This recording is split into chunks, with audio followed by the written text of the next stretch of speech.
No finalzinho vai entrar a mensagem aqui da Câmara, através do presidente, que é José Maria de Oliveira, que é o presidente da Câmara, que vai dar a mensagem aí do aniversário de Nepomuceno. Vamos lá. A Câmara Municipal de Nepomuceno tem o prazer de participar da administração pública. Imagina, a Câmara tem o prazer de participar dos 99 anos. A Câmara Municipal de Nepomuceno tem o prazer de participar dos 99 anos de administração pública do nosso município. Parabéns, Nepomuceno. Isso. Aí fala assim, vamos aumentar um pouquinho, já tá bom, vamos colocar que a gente vai montando. A Câmara Municipal de Nepomuceno tem o prazer de fazer parte da história dos 99 anos de emancipação política e administrativa. E vamos continuar fazendo esse trabalho. Parabéns, Nepomuceno. Tá? A Câmara Municipal de Nepomuceno tem o prazer de participar da emancipação política e administrativa do município de Nepomuceno por esses 99 anos.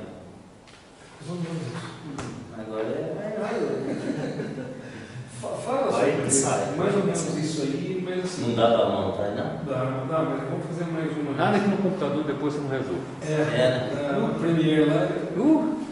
Você vai ficar até bonito. A Câmara Municipal tem o prazer de participar dos 99 anos de história de Nepomuceno. Aí eu vou parar, a gente fez de novo. A Câmara Municipal de Nepomuceno tem o prazer de participar dos 99 anos de história de Nepomuceno.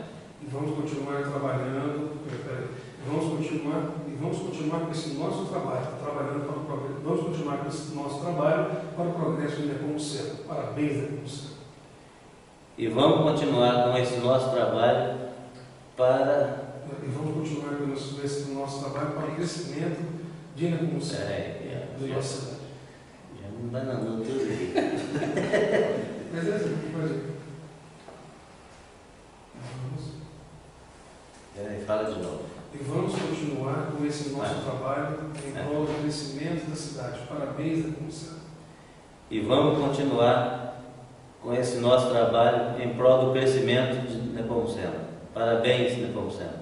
Beleza, canal. Aí agora lá a gente